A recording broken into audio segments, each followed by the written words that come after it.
Now, what I'm about to share will probably surprise you, if not blow your mind away. Indian cinema has been around since the beginning of cinema, global cinema. Yes, you heard that right.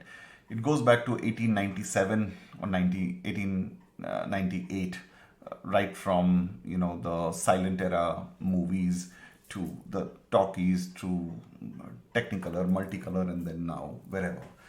And the common thread that has been insofar is that the Bombay film industry, Mumbai film industry, has was deemed to be the largest.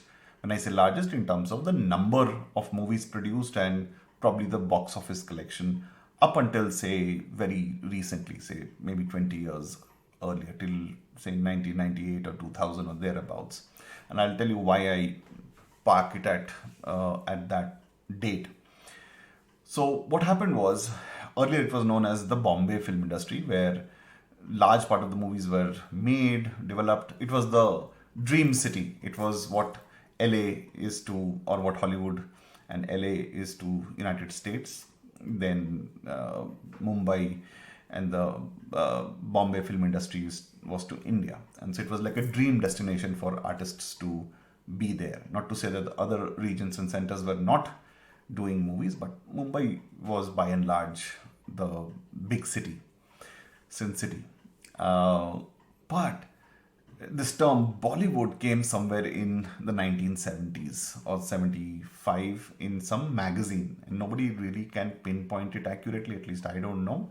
To the best of my knowledge, it was written as part of some magazine where they associated Hollywood plus the Bombay film industry. So Bombay plus Hollywood, remove the Holly, then Bollywood. And that's the brand recall, that's what's remaining till date. That's something that tag stuck on to Indian cinema for a very long time, and incorrectly so. Why? Because if I were to share the demography again, the north part of the country, the northern regions, speak and understand Hindi very fluently. That is not the case with the southern part of the country.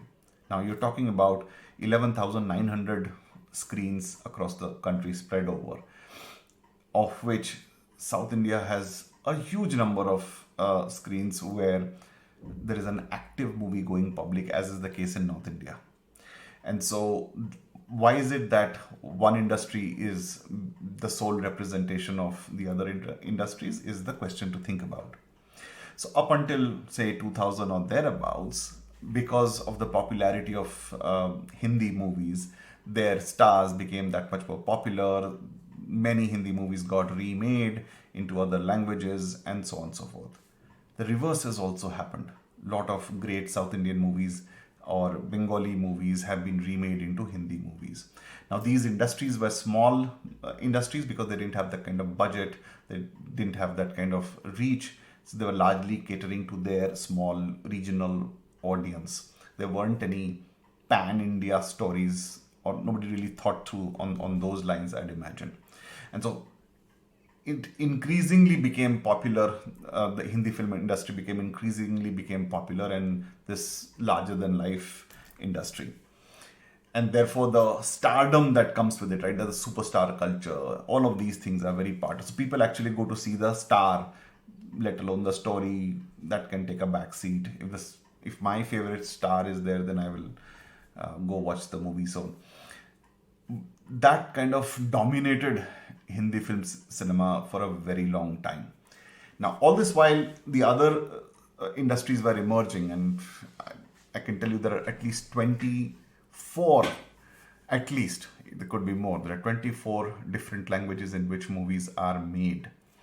And there are major industries in the south, right? You are talking about the Malayalam film industry, the Tamil industry, the Kannada, and of course the Telugu industry. It's not in any hierarchy or preference.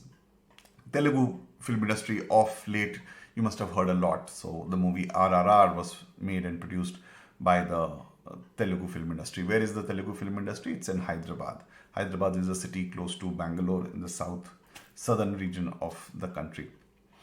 Likewise, Kannada film industry is doing fabulous with movies like KGF and Kantara. If you haven't seen that, then you ought to see that. But the big daddy of South Indian film industry was always the Tamil cinema. Tamil cinema, as a Tamil as a language, as a culture, is like 5,000 years old, if not more. Has a rich tradition, rich history, and a treasure trove of stories which are yet untold. And so I would probably argue that some of the best artistically inclined conversations did happen in and around Chennai for majority of the last say century or thereabouts, right? Almost 50, 70 years. And so Malayalam cinema, Tamil cinema, Kannada cinema, and Telugu cinema forms the South Indian belt, of which the Malayalam industry, which the last 10 odd years is just doing some spectacular storytelling. Now, if you are this Westerner which likes nuanced, subtext, layered storytelling, then Malayalam cinema is there for you. If you want to get started, you want to get started with something like Joji or The Great Indian Kitchen, just to name a few. I mean, there's a whole list, but the top of the mind recall. And the reason I say this is because it mirrors the pacing which you are probably comfortable watching. Yes, you have to get used to the subtitles a little bit because sometimes the dialogues are a little quicker, and so you might miss the reference to context, but you have to give it a couple of movies to get used to the subtitles, and then it becomes easier progressively. And so these four industries are a major powerhouse, and they were always underrepresented globally because Bollywood was the big Tom everywhere. Whereas many South Indian, and all of these collectively formed, are known as the South Indian film industry. They got almost like overshadowed. It was like a rain shadow because Bollywood was everywhere. Nobody really was looking into what was happening in the South Indian cinema. In fact, if you hear some of Mr. Rajamouli's, S.S. Rajamouli's interviews post this RRR success, many a times he mentions that I never knew that my filmmaking sensibilities would appeal to the West. I was only making movies for my audience. And that's something that he doesn't want to change. Thumbs up to that, because you tell your stories and people, adapt to it. As have we, like it's not that the way Hollywood makes movies is something that was like a staple diet. One over a period of time adapted, understood the nuances and cultural references after watching many movies, especially the cinephiles, right? And so we also understood America or American cinema or filmmaking culture through its movies over a period of time. The same exercise has to be repeated for Indian cinema. It's not like you watch one movie and you say, so this is Indian cinema. Oh, RRR. Oh, so this bombastic balls to the wall. This is all how Indian movies are made. No, that's not how movies are made. If you want to see nuanced cinema, watch Sardar Udham. Amazon Prime, if I'm not mistaken. It'll give you a sense of the range. So if RRR is on one end, Sardar Udham is on the other end, and you know the range that is available in Indian cinema. Anywho, the point here is the diversity of the region generates amazing amount of content. There is fabulous stories that are being told and shared, and this is coming to light through great cinema. Clearly, the budgets are not in hundreds and millions of dollars. Expensive movie like RRR was probably made at around $70 million. Now Hollywood might say, so big deal, but you have to also convert it into, it's not like a oranges to oranges compare, right? So a $70 million movie as a comparative would be close to, say, a $150 million movie. And so yes, there is room and scope to improve the VFX and CGI and all those things, but that's for a separate conversation. Right now, what you need to know is that Hindi film industry, which emerges largely out of Mumbai or Bombay, is not the only film industry. Then there is at least four more major powerhouses in the south. Then you have the Bengali film industry.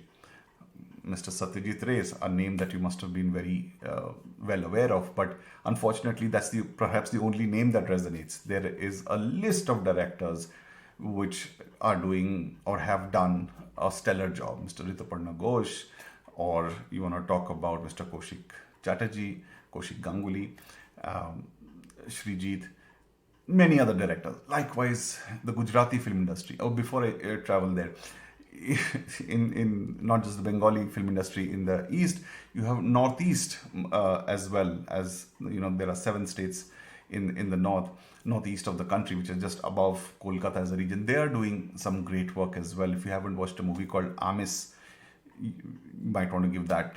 It gives you a range. Again, technicalities, budget is something that you have to keep it aside because they don't have that kind of finesse level budget.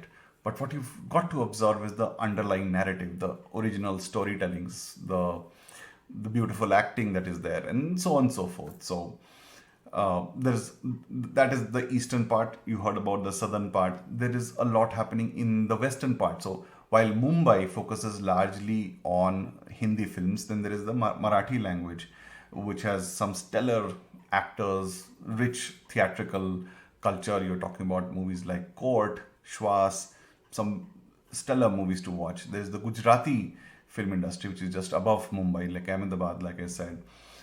They do a fabulous job. Helaro was one movie that comes to my mind, and so you can imagine that there are gems strewn all around, and one needs to just be patient. Clearly, one can't. My only request is don't think that Indian movies are one type of movies. That's the long and short of it. That's the bottom line, and that's the first starting point in some sense towards understanding Indian cinema. That it is not just unidimensional. So when you see people running behind trees, song and dance sequences, then that is a certain section of the society, a certain segment of the cinema, which does that kind of cinema. But then there is the other type as well, and we'll come to that in the next segment.